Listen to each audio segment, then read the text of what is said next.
So in this video we are going to discuss type 3 and type 4 integrals. So integration direct sum पे आते हैं sin cube x cos raise to 5x dx। जब कभी odd power हो तो आप कोई भी यूज़ कर सकते हो। cos x को मान लो t पुट कर दिया तो sin x dx ये बनेगा minus dt which is equal to इसका एक sin x dx वो बनेगा minus dt cos t raise to 5 आ जाएगा। इधर साइन स्क्वायर होगा, sine square is 1 minus cos square x. Now this is integrable. Similarly if you put sine x is t, अगर आप इस सब में साइन एक्स को टी पुट करते हो तो cos x d x d t बनेगा। तो यहाँ पे कॉस का term D x d t बनेगा, यहाँ पे टी क्यूब आएगा, यहाँ पे कॉस रेज़ टू 4 होगा, that is cos square x the whole square, that is t cube. Cos square x is 1 minus sine square x the whole square d t. So this is t cube 1 minus t square the whole square d t. कहीं से भी answer लाओ same ही answer आने वाला है। So next sum पे आते हैं। Integral sine raise to minus 11/3x cos raise to minus 1/3x dx। So which is 1 by sine raise to 11/3x cos raise to 1/3x dx which is equal to. अब यहाँ पे क्या करें, यहाँ पे ये जो पावर है ये कंप्लीट हो जाएगी अगर आप ऊपर और नीचे साइन रेज़ टू 1/3x से मल्टीप्लाई करते हो। तो यहाँ पे साइन रेज़ टू 1/3x से मल्टीप्लाई किया, ये साइन रेज़ टू 12/3x मतलब साइन रेज़ टू 4x आ जाएगा, कॉस रेज़ टू 1/3x। तो कुछ सिमेट्रिकल टर्म्स बन रहे हैं। So this is integral tan raise to 1/3x cosec square x the whole square dx। ऐसे टर्म्स बन रहे हैं। सो इसको हम लोग लिख सकते हैं cosec square x into cosec square x dx by tan raise to, tan को नीचे शिफ्ट किया तो यहाँ पे cot आएगा, so cot raise to 1/3x। Now if you put cot x is t minus cosec square x dx is dt, t raise to 1/3, cosec square x is 1 plus cot square x. अब ये integrable है, normal algebraic functions है यहाँ पे। Next is integral 1/2 sine x plus sec x dx which can be written as 1 by, sec को लिखेंगे 1 by cos, तो ऊपर आ जाएगा cos x dx two sine x into cos x plus 1।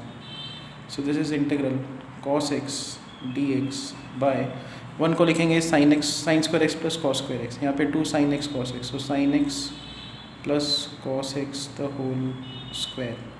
यहाँ पे हम लोग साइन एक्स ऐड करेंगे और फिर पहले तो हाफ और यहाँ पे 2 कॉस एक्स आ जाएगा, फिर साइन एक्स ऐड करेंगे, साइन एक्स सब्ट्रैक्ट करेंगे which is equal to half integral, ये 2 कॉस एक्स है, एक कॉस यहाँ पे शिफ्ट करेंगे तो cos x plus sine x आ जाएगा, एक cos x इसके साथ लगाएंगे तो cos x minus sine x आ जाएगा, divided by sine x plus cos x the whole square divided by sine x plus cos x the whole square. तो ऐसे इंटीग्रल्स बन रहे हैं। अब ये इजी है, एक पूरा का पूरा फैक्टर यहाँ पे कैंसिल आउट होगा। तो ये चीज़ें हमको पता है कि integral 1 by sine x plus cos x ये कैसे सॉल्व करते हैं। यहाँ पे आप क्या कर सकते हो, वो हमने देखा था 1 by a sine x b cos x, sine x को 2 tan x/2, 1 plus tan square x/2, 1 minus tan square x/2 है, 1 प्लस tan स्क्वायर x/2, वो सब्स्टिट्यूट करके इसको लाया जा सकता है। एक और तरीका है 1/√2 1/√2 और √2 एडजस्ट कर दो तो ये साइन एक्स प्लस π/4 उस फॉर्म में लेके आके भी इसको इंटीग्रेट कर सकते हैं। अब आते हैं इस पे sine x plus cos x का derivative, cos x minus sine x, तो माइनस साइन बाहर निकाल दो तो साइन का डेरिवेटिव cos x, अच्छा नॉर्मली ही था, यहाँ पे जो माइनस है तो इसका डेरिवेटिव ऊपर है और नीचे इसका स्क्वायर है। सो ये किस फॉर्म में आ जाएगा, ऊपर डेरिवेटिव नीचे फंक्शन dx, फंक्शन का स्क्वायर है यहाँ पे, तो इसका इंटीग्रल क्या होगा -1/fx। So even this is integrable. तो ये ऐसे टाइप के सम्स हैं जहाँ पे आपको पावर्स को देख के इंटीग्रेट करना होगा। Next is type 4। टाइप 4 का जो पहला सम है उस पर आते हैं। Integrate 1/3 2 + x⁻² the whole square dx। जब कभी ऐसे इंटीजर पावर हो तो इसको पहले ओपन कर दो। अगर ये 4 है तो इसको 4 टर्म्स, इसके 5 टर्म्स आएंगे, बाइनोमियल एक्सपांशन लगा दो और फिर इंटीग्रेट कर दो। सो 4 + 4x⁻² + x dx। अब इसको अंदर शिफ्ट कर दो और x⁻n का फॉर्मूला लगा दो, ये इंटीग्रेट हो जाएगा। क्वेश्चन नंबर 2 पे आते हैं। Integral x⁻1/3। अब इसमें वेरिएशंस आना स्टार्ट हो जाएंगे। x⁻½ the whole square dx। यहाँ पे दिख रहा है कि आप यहाँ पे अगर सब्स्टिट्यूट करो 2 + x⁻²। अच्छा, यहाँ पे भी हम लोग मैंने सेम ही सम ले लिया, ठीक है। सेकेंड क्वेश्चन पे आते हैं। So second question 91, question number 91 is like this. x⁻² - 2/3 1 + x⁻²/3 raised to -1 dx. So this will be like integral x⁻² - 2/3। सी हमको अब ये सोचना है कि x को क्या सब्स्टिट्यूट करोगे कि ये 3 की पावर जो रैशनल टर्म है वो गायब हो जाए। तो x को अपन पुट करेंगे t³। उन्होंने कुछ रूल्स दिए हुए हैं बट वो रूल्स को याद रखना बहुत डिफिकल्ट है, तो हम लोग ये सब्स्टिट्यूशन कर दें। सो ये इंटीग्रल कैसा बनेगा? t⁻² - 2 1 + t⁻²⁻1 dx होगा 3t² dt। So this integral becomes t⁻² - 2, t² will cancel out, 3/1 + t² dt। And अब ये इंटीग्रेबल है। Question number 92। x⁻² - 2/3 1 + x⁻⁻³ raised to ½ dx। अब देखो x के पावर में भी रैशनल टर्म है और यहाँ पे भी एक रैशनल टर्म है। हम लोग यहाँ पे क्या करेंगे? 1 + x⁻⁻³ को पुट करेंगे t², ताकि ये स्क्वायर और ये स्क्वायर रूट कैंसिल आउट हो जाए। तो अब ये इंटीग्रल कैसा दिखेगा? यहाँ पे t आ जाएगा, इसका derivative 1/3 x⁻² - 2/3 dx, this is 2t dt। तो यहाँ पे हम लोग 3 और फिर 1/3 x⁻² - 2/3 dx, ये बनेगा 2t dt। अब ये इंटीग्रेबल है, this is 3 integration 2t² dt। Next is question number 93। Integration √(x) 1 + x⁻⁻³ raised to 4 dx। अब ये पावर 4 इशू नहीं क्रिएट करने वाला, ये √(x) और x⁻⁻³ इशू क्रिएट करने वाला है। दोनों रूट और क्यूब रूट गायब कब होंगे? जब आप x को t⁻6 पुट करोगे।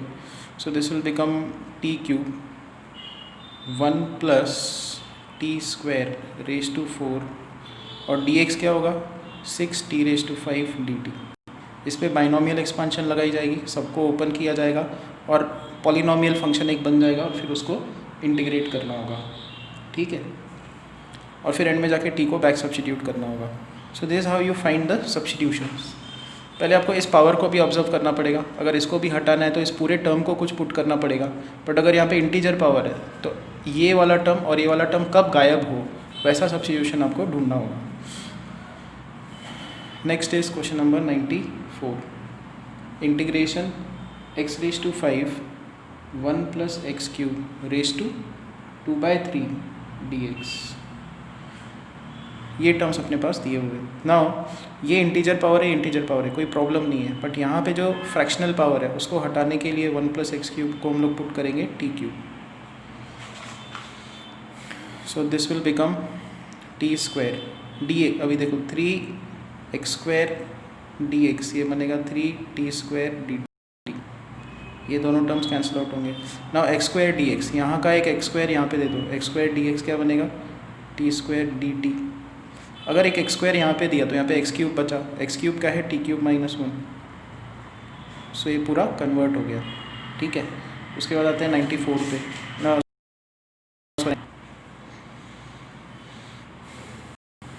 95। Evaluate integral x⁻11 1 + x⁻⁴ raised to -½ dx। अब यहाँ पे क्या करें, देखो integration 1/x⁻11 1 + x⁻4 raise to half dx। अब यहाँ पे कोई भी सब्स्टिट्यूशन करोगे आप करके देखो, 1 + x⁻4 को अब से पहले जो टर्म्स थे वो सब न्यूमरेटर में थे, बिकॉज नेगेटिव पावर से तो टर्म नीचे आ गए।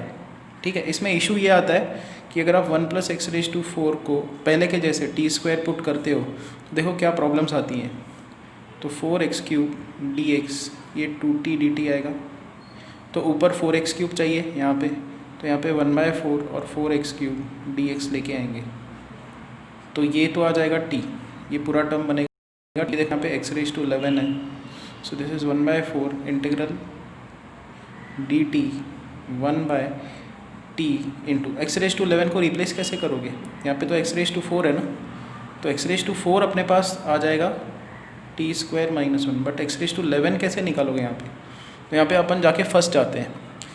ऐसे टर्म्स जहाँ पे डिनोमिनेटर में कुछ चीज़ें आती हैं, आपको क्या करना है, न्यूमरेटर में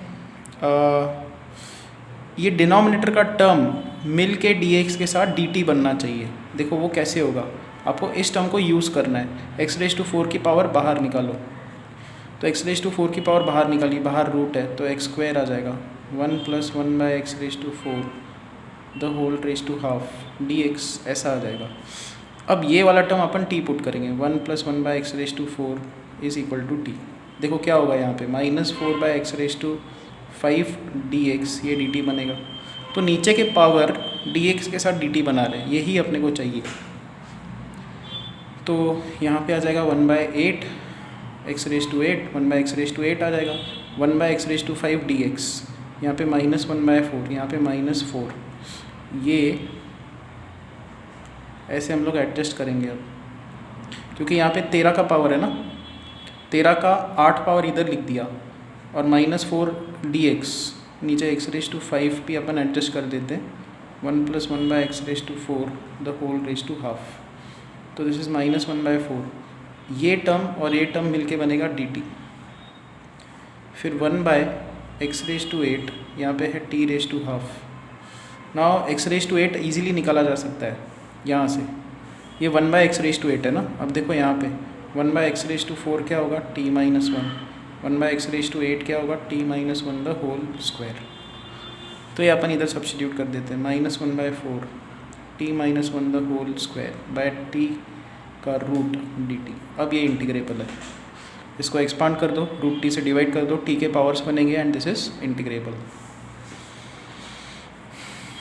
तो हर किसी में एक पैटर्न है, वो पैटर्न आपको आइडेंटिफाई करना है, वो रूल्स के हिसाब से जाएंगे तो फंस जाएंगे।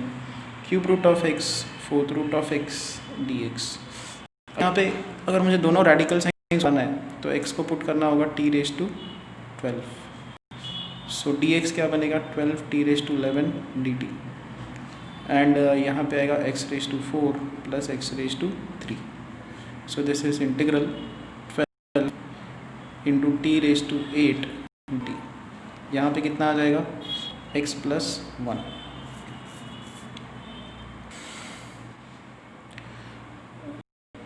यहाँ पे कितना आ जाएगा t + 1, सॉरी नीचे आ जाएगा t + 1।